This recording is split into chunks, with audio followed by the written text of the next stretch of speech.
Good afternoon, everyone. Happy Monday. Okay. So I think many of us would agree that parents should not have to pay extra to sit next to their child on a flight. It's just common sense. But as recently as a month ago, no U.S. airlines guaranteed fee-free family seating. Now, after the Biden administration pressed airlines to improve customer service, American Airlines, Alaska Airlines, and Frontier Airlines have stepped forward to guarantee that parents can sit with their young children without getting nickel and dimed. Today, the Department of Transportation rolled out a new family seating dashboard, as you'll see right here, highlighting which airlines guarantee fee-free family seating and those that don't. This is an added feature to the existing dashboard, which already includes services for delayed and canceled flights. The dashboard makes it easier for parents to avoid these junk fees, and we are not stopping there. DOT is working towards making this a requirement across the board. This is just the latest example of effective presidential leadership driving actions that benefit American consumers, workers, and families.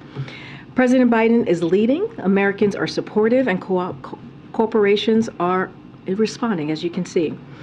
Also today, the Department of Agriculture is taking a number of actions to support American farmers and ranchers, increase transparency, and lower food prices. Let's start with Product of USA labels. Currently, this label on meat, poultry, egg products can be used even if the product was not actually raised in the USA. We believe that labels should be only used on animals born, raised, and processed here in the United States, and now USDA is proposing a rule to accomplish just that. This increased transparency will support American farmers and ranchers and make it easier for all of us know where our food really comes from. Second, the USDA is announcing $89 million in new investment to help establish and expand independent meat processors. This will create opportunities for small businesses in rural communities and create fairer markets for family farmers, which brings down prices at the grocery store. And lastly, USDA is taking action to increase competition and innovation in important seed markets like corn. These actions show the administration's commitment to promoting competition for farmers, ranchers, and American consumers, and deliver on the President's competition executive order. With that, Chris, you want to kick us off, please? Sure. Two questions on the D.C. crime situation. Does the White House have a response to City Council wanting to pull back that proposal? So as you all know, we litigated this about 2 days last week right here in this very room. The president expressed concerns on certain provisions of the D.C. crime bill, and as we can see, the D.C. Council's process is still ongoing, so we won't comment on that any further. So also when we were discussing this last week, you cited Mayor Bowser's opposition to the crime proposal, but she also says that the override is an indignity and Congress is meddling in its affairs. Why didn't the president or the White House give her a heads up that the president wanted to sign this override legislation? She also said that she understands why the president made this decision. So but wait, let me get into it. But you just asked the question. Let me finish your question, the first question that you asked, which is, first of all, she also said that she understood why the president made the decision. Our team, the Intergovernmental Affairs team, is in constant communication with her team and was last week. Don't have anything to preview or any specific discussion that occurred, but they are in constant communication. Okay, so the question is, yep. Why didn't the White House or the president give Mayor Bowser a heads up? I just told you that they're in constant communication with the team, including last week. Okay, and I'm just not going to get into specific, but I can tell you that our Intergovernmental Affairs office was in contact with her office last week. Okay, that doesn't exactly address the question. I'm just telling you that we were in contact with her. Why, if the White House cites Mayor Bowser's opposition to the bill, why do they want to do something that she considers an indignity to our city? Say that again. If the White House is going to cite Mayor Bowser's opposition to the crime bill to say why the president should sign the override legislation, why does the White House want to do something that the mayor considers an indignity to the city? That's something that but she also did not approve of the piece of the legislation as well. So the process by override, she says, is an indignity. So let's step back for a second. We talked about this for 2 days last week, and still going to tell you exactly what I said last week, which was the president, the bill was headed to the president's desk, and the president made a decision. And we let all of you know what he was going to do and how he was going to move forward. That's it. He wanted to make sure that he delivered for the 700,000 residents of D.C. In a way that was protecting the residents here. This was brought to him. This is not something that we put forward. This is a decision that was brought to him. And he wanted to be very clear and communicate with the people of D.C. and with all of you and how he was going to move forward. One more legislative question. There's a resolution going forward allowing that would bar retirement plans from offering ESG considerations. The president says or the White House says he's going to veto that. Do you have any plans for that veto? I don't have anything to share on that. I believe we have not received the bill yet, so just don't have any timeline on the ESG bill at this time. All right. Thank you. A couple questions about East Palestine, Ohio. Norfolk Southern, they announced a set of new initiatives they claim will enhance safety, a new power mechanism to help with braking and acceleration, additional devices that can monitor hot bearings. Is the White House satisfied with these reforms? Look, what we're trying to do, and we've been very clear, the EPA administrator has been very clear, Secretary Buttigieg has been very clear. What we're doing is to make sure that the community in East Palestine is made whole again, and we're going to hold Norfolk Suffolk Company accountable. They made this mess, and they need to clean up this mess. We are pleased by the bipartisanship that we're currently seeing in Congress to put forward some true common sense safety measures. That is something that we want to continue to move forward. As far as it relates to the company, we are going to do everything that we can to hold them accountable. As you know, we set up a fund to support the families and to support the community getting back economically on their feet in the future. So that is going to be our focus, and that's how we're going to move forward. You say you want to hold them accountable. Norfolk Southern, they're responsible now for 4 train derailments in less than 5 months. Is the administration comfortable with them taking the lead on self-regulation? So look, it's notable and unacceptable. That's what we've been very clear about that. That is why the ETSB is doing an investigation. That is currently happening. That is something that occurred with the first derailment. We saw within hours Secretary Buttigieg go into action and respond by making sure that the investigation started. The same thing on Saturday. The investigation has been for NTSB was just called to move forward this morning. And so that's what we're going to see. We're going to have an investigation. We're going to see exactly what occurred. But in the meantime, we have to hold them accountable to make sure the community is made whole again. Are there any plans for President Biden to visit East Palestine? I don't have anything to share on a planned visit for the president to Ohio. Go ahead. Thank you, Karine. Speaker McCarthy is planning to meet with the leader of Taiwan in California. Does the White House have a reaction to that, and are you advising him at all ahead of that meeting? So I don't believe Taiwan has announced any travel for the president of Taiwan. Taiwan's presidents have traveled to the United States in the past, so I would refer you to Taiwan for anything specific on that. And certainly I would refer you to the Speaker's office any potential meeting that he may be having with the president. I just don't, from what I understand, no announcement has been made. The White House preference that a meeting like that would take place in California as opposed to Taiwan to avoid... Again, I'm just not going to comment on something. No, I totally hear your question, Jeff. It's just not something that I'm going to comment on since it doesn't seem like it has been announced at this time or any travel has been put forward. All right, and one other topic. Former President Trump said over the weekend in his CPAC comments multiple things.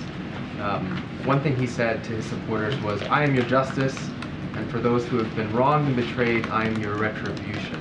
Does the White House have a response to that? As you know, because of he is a 2024 candidate, and we are covered here by the Hatch Act. I'm just not going to comment on those words that the speech that he made this weekend.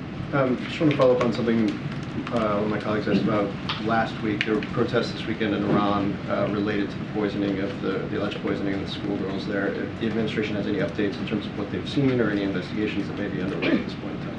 So, as you know, Phil, we are closely following this deeply concerning situation that we're seeing currently in Iran. The continued poisoning of schoolgirls across Iran is unconscionable. There must be a credible, independent investigation and accountability for those responsible. If these poisonings are related to participation in protest, then it is well within mandate of the UN's independent international fact-finding mission on Iran to investigate. Women and girls everywhere have a fundamental right to education. Time and time again, it has been demonstrated that when women and girls receive an education and are able to contribute to their economies, it benefits society as a whole. So the possibility that girls in Iran are being possibly poisoned simply for trying to get an education is shameful and it's unacceptable. And our thoughts remain with the victims and their families. And again, it is unacceptable and unconscionable. And, just one more, there were reports over the weekend that there are 2 Ukrainian fighter pilots that are in the United States right now training on simulators. Wondering if we're supposed to read that as the potential for new capabilities the U.S. may send, or kind of what the genesis of that decision-making is? So, look, the president has already spoken to F-16s, as you all know, and nothing has changed. For what the president said is it is not on the table for now, and so that hasn't changed. So I'll leave that there. Can you speak to the incident involving 4 U.S. citizens in Mexico who have come under gunfire and have been kidnapped, and how the administration may be able to get information out of Mexico, or what the status of that is right now? So I have a statement here that I want to read out to all of you. We are closely following the assault and kidnapping of 4 U.S. citizens in Matamoros, Mexico. These sorts of attacks are unacceptable. Our thoughts are with the families of these individuals, and we stand ready to provide all appropriate consular assistance. U.S. law enforcement is in touch with Mexican law enforcement. The Departments of State and Homeland Security are also coordinating with Mexican authorities, and we will continue to coordinate with Mexico and push them to bring those responsible to justice. And again, our hearts are with the families. Any early indications as to the circumstances, or any efforts to try to locate these Americans?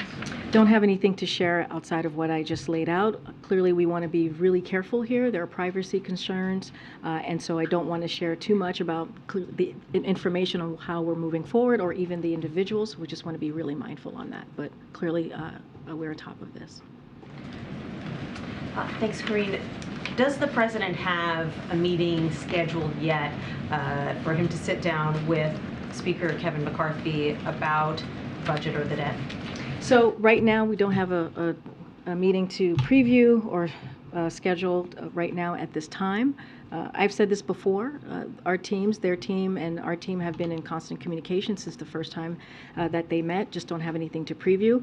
As you know, the president's going to be putting forward his budget on March 9th, and we have called on Republicans in the House to do the same, to be transparent, to lay out exactly what it is that how they want to move forward with the fiscal year. One of the things that we have heard from them is how they want to continue or want to cut Social Security, Medicare, Medicaid, and ACA. And so we want to see what is it that they want to do. How do they see moving forward in a fiscally responsible way? As we know, the president has been very clear. He's going to continue to fight for Social Security. He's going to continue to fight for Medicare, Medicaid, and ACA. Again, we want to see, we're going to put our budget forward. We want to see what they're going to do. But no timeline on when that Don't have sit-down might take place? No. Could it happen this week?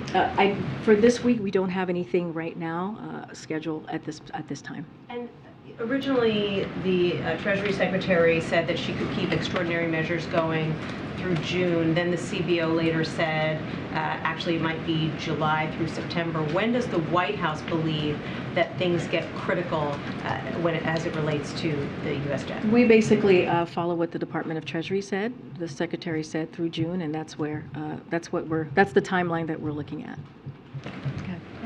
We're reporting today that the manufacturing sector is showing signs of weakness. Obviously, manufacturing jobs are a priority for your administration. Are you concerned at all that momentum is slipping there, that could be to do with higher interest rates?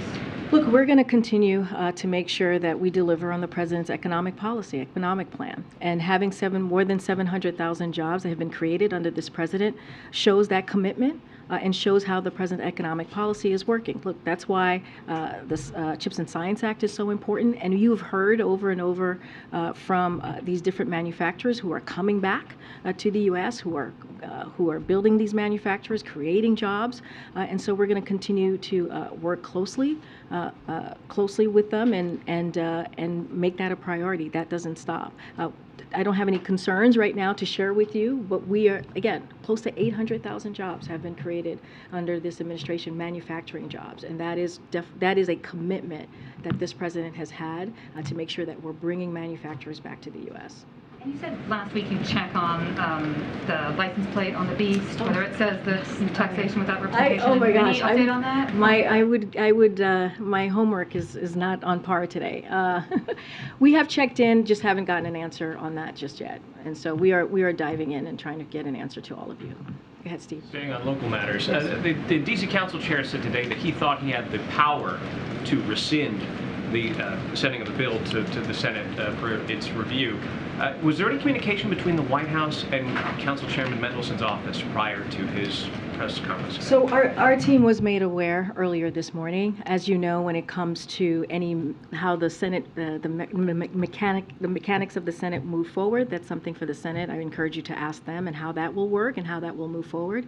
But yes, we were given a heads up this morning. The Senate intends to move forward with its vote on the resolution to disapproval. The president still intends to sign it. Is that right? If look again, we've made ourselves very clear. If the bill comes to the president's desk, he will sign it. One other question on this. I don't think you've been asked this directly before, but last week you said that the president viewed what the D.C. Council did as unacceptable. You specifically talked about how the bill would reduce penalties for armed carjacking, and you even mentioned sexual assault.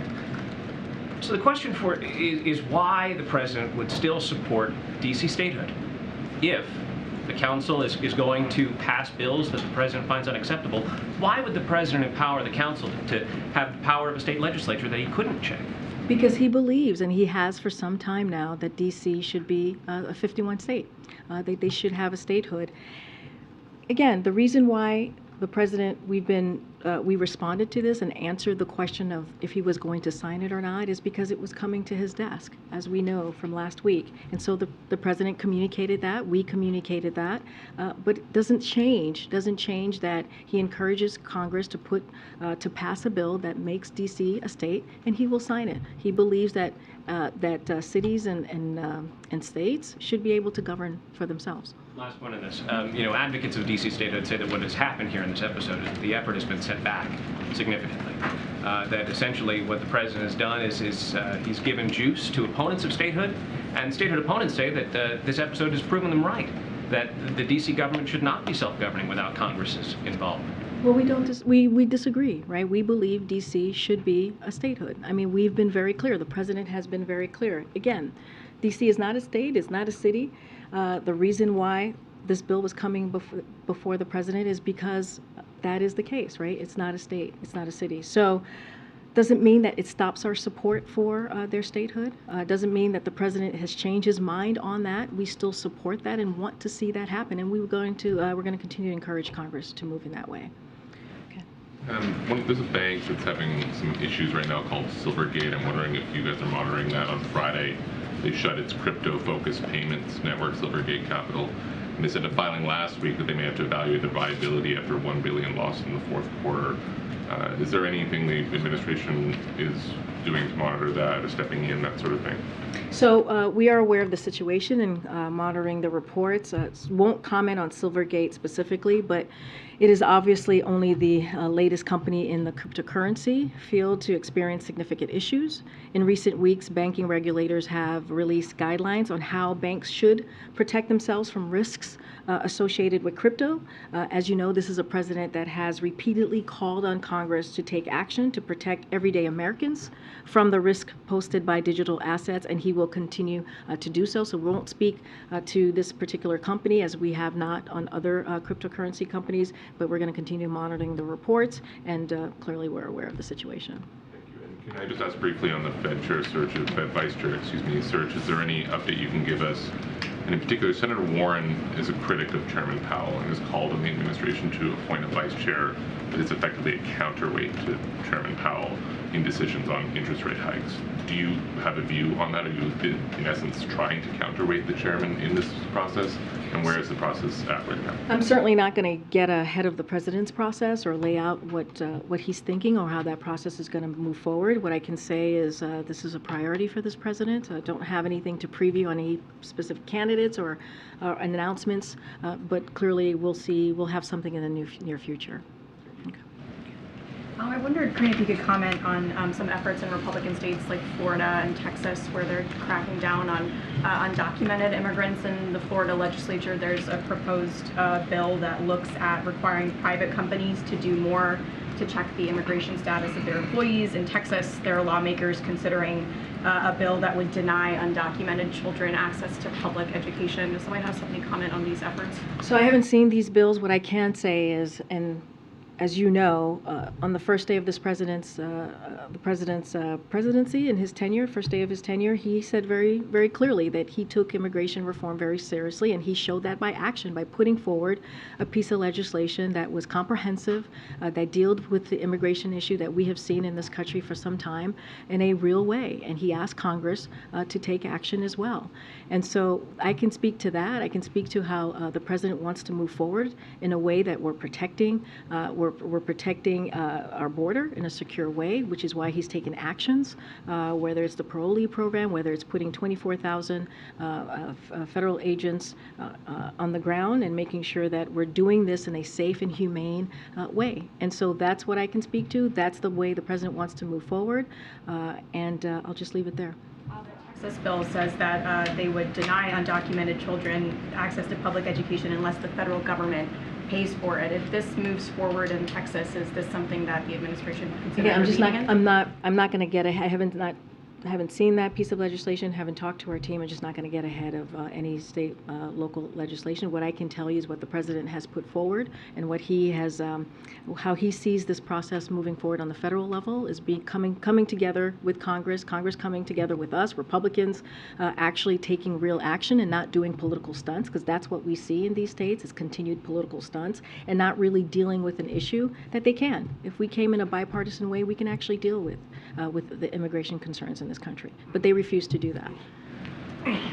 Thank you. I wanted to follow up on the issue about the 4 U.S. citizens kidnapped in Mexico. Has the president been informed? What was his reaction? If you can share anything about that. I can tell you the president is aware and has been informed. And Ambassador Salazar is meeting today with President López Obrador in Mexico. What message does the administration want to convey, or what is your priority for that meeting? Well, you know, the president went to Mexico most recently for the summit, met with the Mexican president and also the Prime Minister Trudeau, and they laid out their commitment to work together on issues that matter to the region, whether it's immigration, whether it's national security, and I think that summit sent a very loud message to the people of Mexico, to the people of the United States, and also Canada. As you know, just to take a step further, the president is going to be meeting with the Prime Minister later this month to continue more of that conversation that they had. I don't have anything to preview or to lay out about the meeting that Salazar is having with the President of Mexico, but we see Mexico as a close ally, an important partnership that we have in the region, and clearly we want to continue it to grow. Go ahead. Thanks. Looking ahead to next month, April is the end of continuous enrollment for Medicaid. How concerned is the White House about these millions of Americans that could lose health insurance? Well, that is something that is a concern to the White House, which is why we have continued to work to make sure that health care is affordable for Americans. You've seen us do that with Inflation Reduction Act. You've seen us do that with other policies coming out of the administration.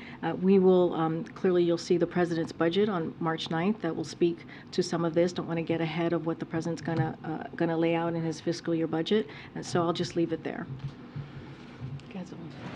The president has said that his plan on the budget would reduce the deficit by $2 trillion over the next decade.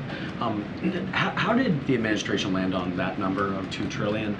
And then does that mean that the president does believe the current path of growth in the national debt is hurting the economy? trying to gauge his concern level around the growth of debt, given that we've heard about that $2 trillion number. So what I'll say is the president understands his fiscal responsibility. He understands how important it is to lower the deficit, which is why he was able to do that the first 2 years by $2.7 trillion. And so by him saying that he's going to do that by $1 trillion over the next 10 years continues to show that commitment.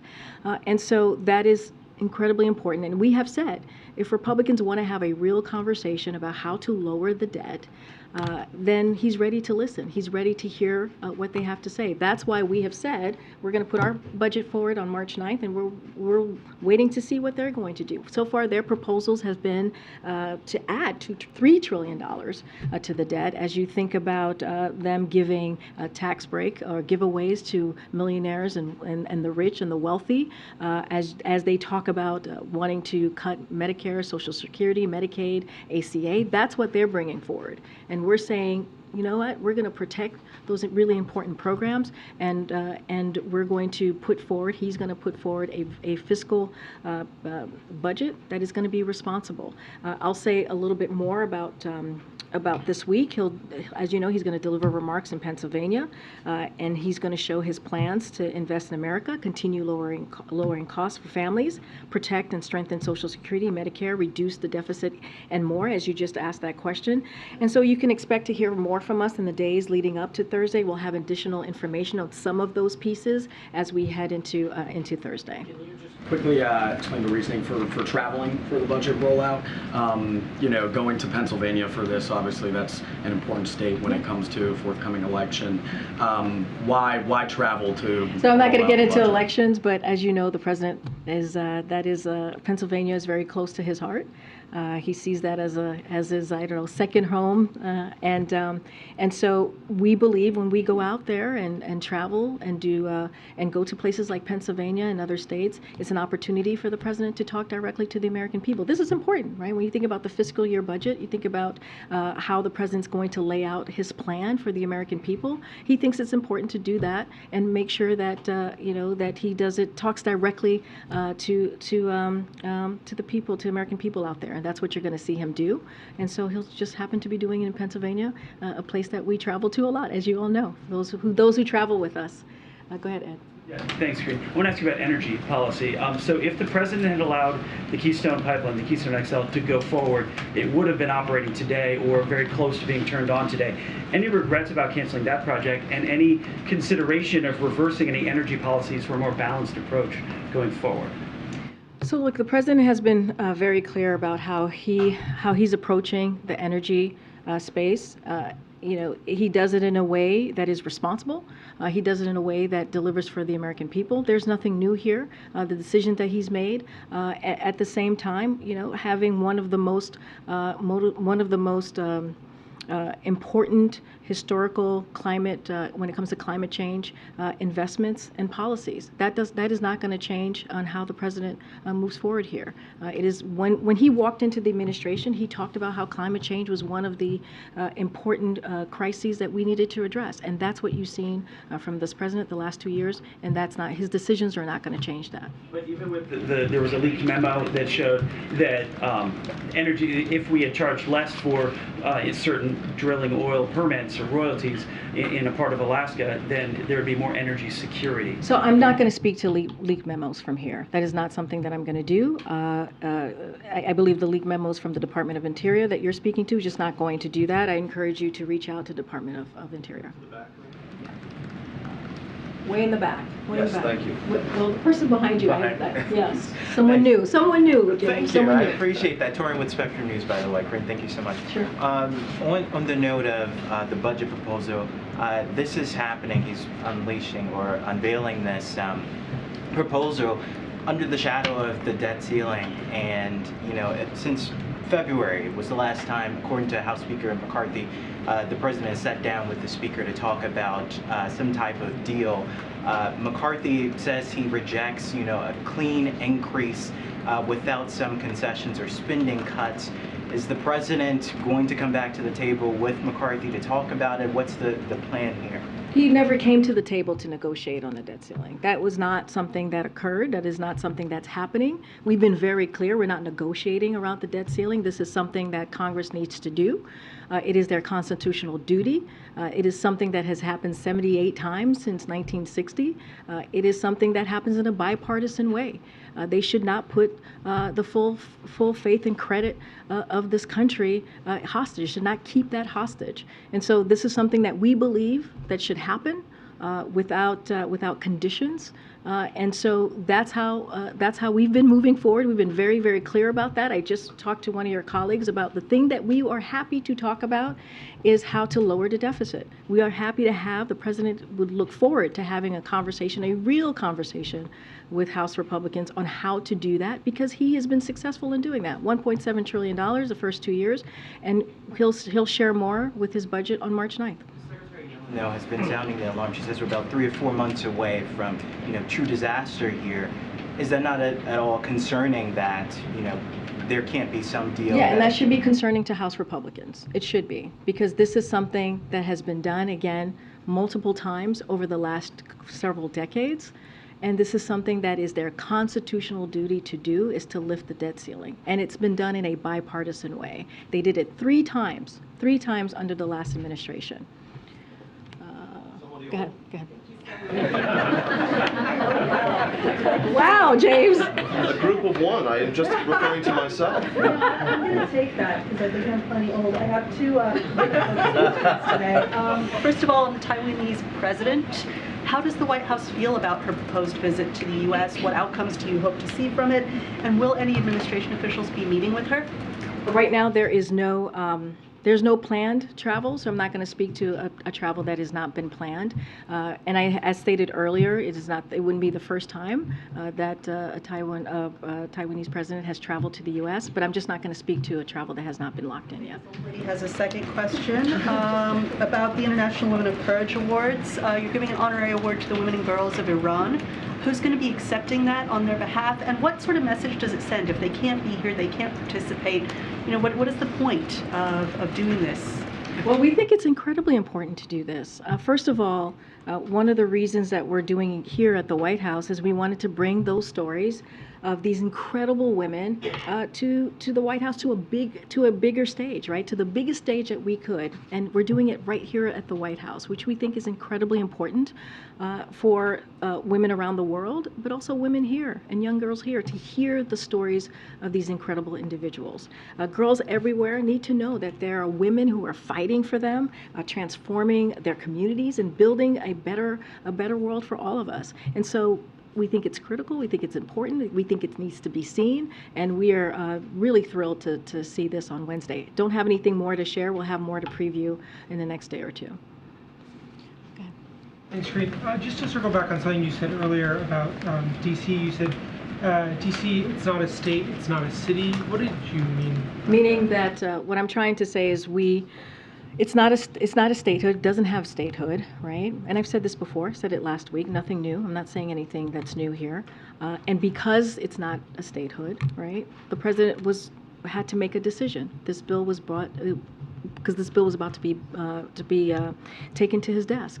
And that's the only reason this is happening. And so, again, the president's going to continue to support D.C. statehood so that we can see it governed for itself. That's what he believes. He believes that cities and states across the country should be able to govern on its own. Can you just give us, I know this was a decision made last week, but obviously affects hundreds of thousands of people here in the district. 700,000 people, yeah.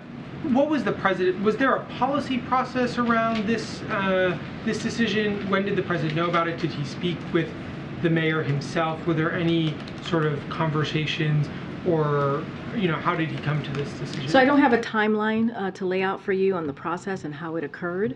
I don't have a conversation to preview for you with the mayor. As I mentioned before, our offices here, not just the Intergovernmental Affairs, but other White House offices are in regular touch with the mayor and her office and her staff, but just don't have anything to lay out.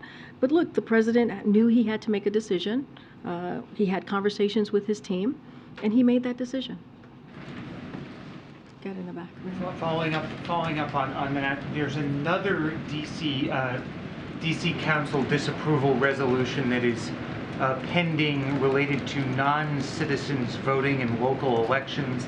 Is there an update on the President's position, something more definitive on whether he would sign that bill? So I can tell you, and I was asked this last week, the President does not support allowing non-citizens to vote in federal elections. We've been clear about that from here. As it relates to that particular vote or that particular bill, I don't have any updates from here to share with you on that, and we'll update you as soon as if we have anything, if that changes. Thank you. I have a question about the Willow project in Alaska.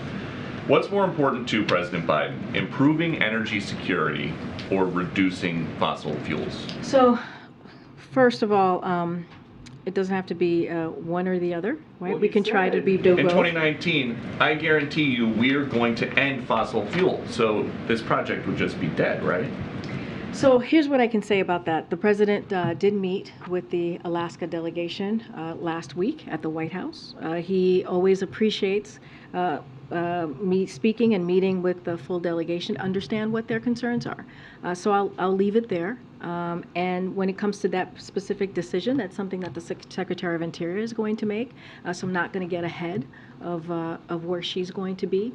But the President has met with the delegation, and I'm just going to leave it there. Okay, and another subject. How worried should Americans be about China spying on them here at home? And what do you mean specifically, Peter? Well, there were the Chinese spy balloons, and now there are these Chinese spy cranes. The Wall Street Journal is comparing them to Trojan horses in use at 80% of U.S. ports. So let me first say that what the American people could be assured of is that this president is going to protect them and making sure that we put our national security first when it comes to anything that they feel could threaten that. And the president has shown that. He's shown that over and over again. So on the cranes, don't have any comment on that specific reporting. I would refer you to the Department of Transportation and the Department of Defense, who've been tasked with Congress to study this particular issue. The National Security Council, in close coordination with the Department of Homeland Security and Department of Defense, Coast Guard, and members of the Intelligence Committee, have been actively working to address potential cyber vulnerabilities across the marine transportation system. This includes enhanced coordination across the federal government and engagement with key stakeholders in the maritime industry. And just last month, the administration issued a worldwide maritime port vulnerabilities advisory underscoring the potential threats posed by foreign manufactured port equipment. So again, this is something that the president takes very seriously, and will always take action to make sure we protect our national security. And if this is a Department of Transportation lead, does Secretary Buttigieg have experience with It's not just the Department of Transportation, it's also the Department of Defense. Okay. Thanks, Karine. Has the president had a chance to look at the Parents' Bill of Rights bill that's being proposed by some House Republicans? I can't speak to what the president has reviewed or not reviewed at this time. Okay. All right. Go ahead. So last week, the Department of Justice acknowledged that in 2020, they had used the FBI had used 702 authorities to illegally spy on a member of Congress. Can you tell us who that member of Congress was? Has that member of Congress been briefed by the White House? I would refer you to Department of Justice, just not going to speak to that from here. Go ahead. Thanks, Karine. On the budget that's coming out later this week, you've referred to it as the fiscal year budget, which it is. It has also been talked about in the last couple months as it relates to the debt ceiling. And we've heard the president in the recent months as well talk about the need to finish the job. He talked about it at the State of the Union, mentioned that phrase today. Should we view the budget that's coming out, I know you won't get into specifics, but in terms of this fiscal year document, in terms of needing to take on the debt ceiling, or in terms of something much bigger than that, a job that the president wants to finish in the upcoming So when he talks about finishing the job, he talks about looking at the first 2 years of his administration and what he's been able to accomplish. You hear the president speak to how he has built an economy or wants to continue to build an economy from the bottom up, middle out. You think about the historic pieces of legislation that he's been able to get done. We were talking about, someone just asked me about the manufacturing jobs. Almost 800 manufacturing jobs have been created under this president. That's because of his policies. You think about the Inflation Reduction Act, which lowers costs on healthcare, lowers costs on energy. It's going to change many people's lives. If you think about insulin and capping that at $35 for for our seniors. All of those things are incredibly important, and he wants to build on that. But then if you move forward and you fast forward and you look at just November and what happened during the midterms, the American people were very clear. They want us to come together and continue to deliver for them. They want us to continue to fight for their freedoms. They want us to continue to make sure that we lower cost. And so that's what the president is talking about. He's asking and saying to Congress, come work with us, Republicans. Why don't we come together and work in a bipartisan way so we can finish the job? And that was the message that the president said in front of Congress at the State of the Union, to finish what he started that has been historical and that is going to be transformational for families across the country. Secondly, a month ago, on February 6th, I'd asked you about TikTok, whether it was a national security risk, and you had noted that there was an ongoing CFIUS review at the time. Just last week, there was some conversation about this as well, and you said that it is a, quote, or you talked about the, quote, potential national security risk. So is CFIUS, just if you could clarify, does the White House believe that TikTok is a potential national security risk, or is that what CFIUS, when that process works itself through, will determine? So there's a CFIUS investigation, so we try not to dive in too much because there is a CFIUS process that's that's ongoing, and we want to let that process go forward. But we have been very clear on our concerns, like with apps like TikTok. I've said that before. You've heard us say that from here. We know certain countries, including China, seek to leverage digital technologies and Americans' data in ways that can present national security risks. And so that has been our statement. That is what we have said for the past several months. But again, it's under CFIUS. The committee is moving forward on looking into this, so we try not to get too far ahead of that. Go ahead. Thank you so much. On the budget, just following up on Zonan's question, by traveling to Philly, the president is obviously making a big thing out of this budget, but we know that many Americans find it difficult to really understand what he's doing with the economy. It's not very concrete, and a budget is, as you said, like big figures, trillions, billions, and maybe not relatable. So what's his strategy to make it a little more real for, the So, American not going to get ahead of what the president's going to say. He's going to give remarks. He'll lay that out in front of the American people on how he sees the fiscal year moving forward, how he sees the budget for the American people. He's going to be transparent. He's going to lay that out and be very specific. We've talked about how he wants to invest in America, right? He talks about how he's going to fight for Social Security, Medicare, Medicaid, ACA. Those are things that Americans understand very personally, especially if you think about these programs that they pay into. And so that is going to be very important for him to lay that out. But it's not just that. The president's going to be fiscally responsible. You all will see this. He'll communicate that directly with the American people. But we want to see, what are the House Republicans going to do? And we've been very clear about that, because what they want to do is the complete opposite of what the president's trying to do. We want to fight for programs that's important to taxpayers, important to our seniors, important to veterans, and they want to take that away. Think about Social Security again, Medicare. And so you'll hear directly from the American people, but from the president. But in the last couple of weeks, in the last several months, the president has laid that out. You heard it at the State of the Union. He's been very clear on what he believes in, on how he sees the economy growing, and how he's going to continue to fight for Americans. Thanks, Karine. On student loans, the president said last week that he's not confident that the Supreme Court will decide to clear his plan. So I'm checking if you have an update on what the alternative is if his student loan plan is struck down. So look, he's also said we're confident in our legal authority, and I think that matters. And of course, we're not going to know where the Supreme Court is going to ultimately decide on what direction they're going to go. But what you saw from the SG last week was a very strong defense of the president's plan. And right now, the plan that we have before the Supreme Court is the plan that we have for the American people.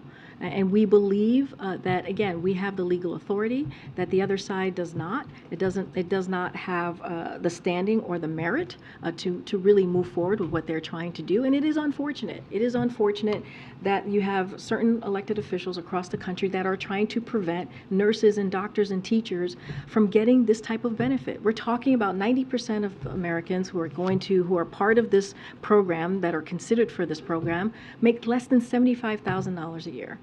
90%. And so it's going to give that extra breathing room, as you hear the president speak to. And we think it's very important, and the president's going to continue to fight, just like you saw the Solicitor General do last week. All right, wow. Go ahead, Courtney. I wanted to ask you about a bill that passed the Senate last week on declassifying the origins of COVID-19.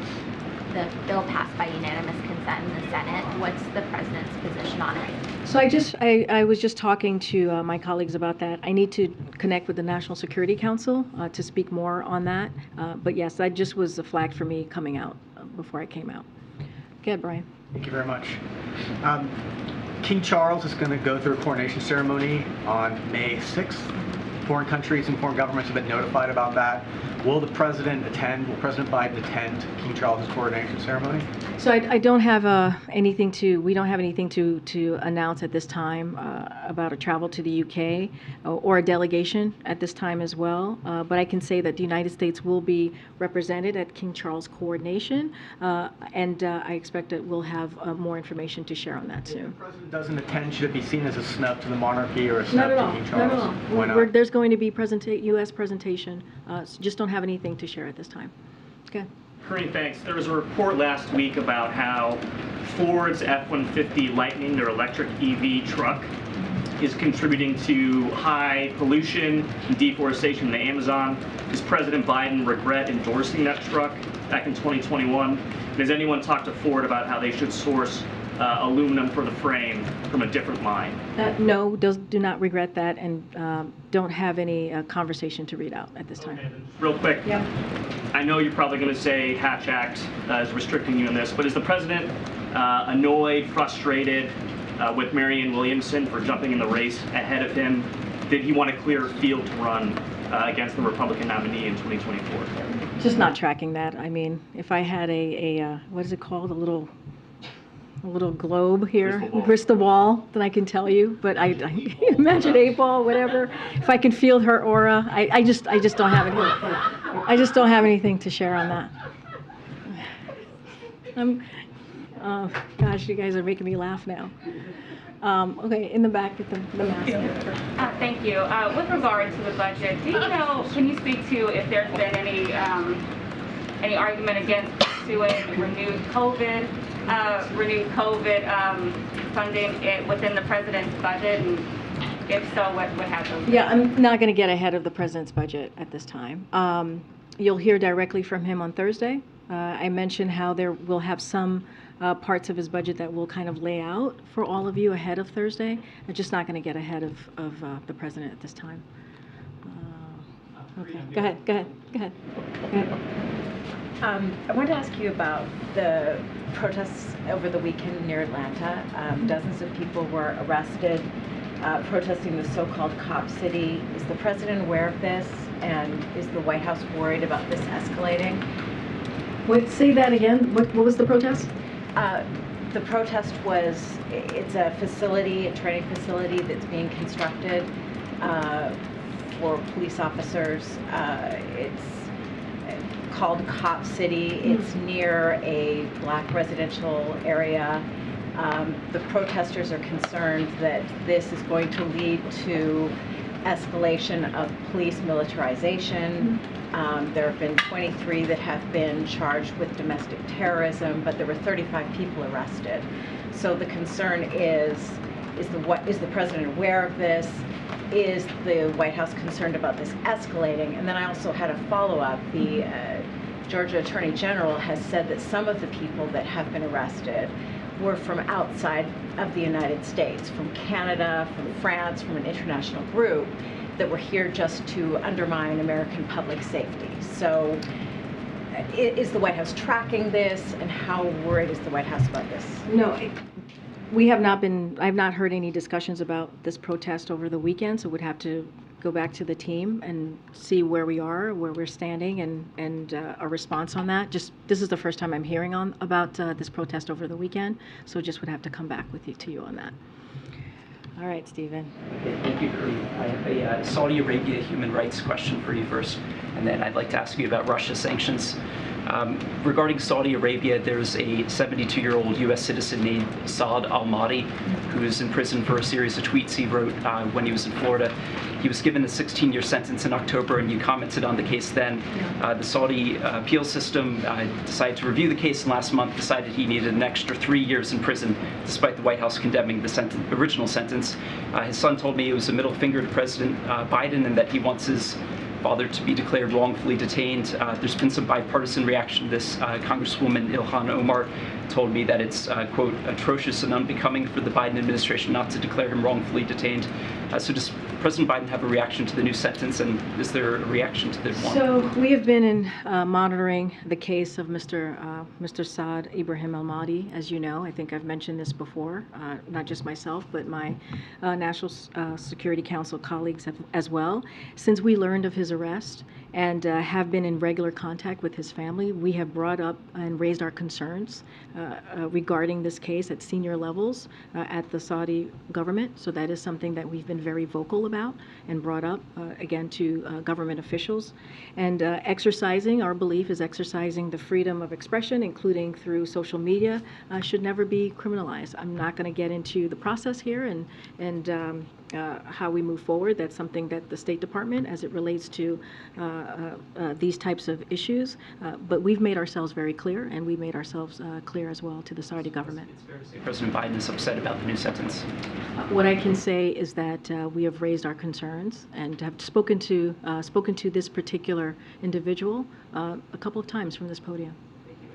Regarding Russia's sanctions, I'm wondering if you could share the reason why President Biden hasn't sanctioned the Russian billionaires Vladimir Yevtushenkov and Yelena Baturina.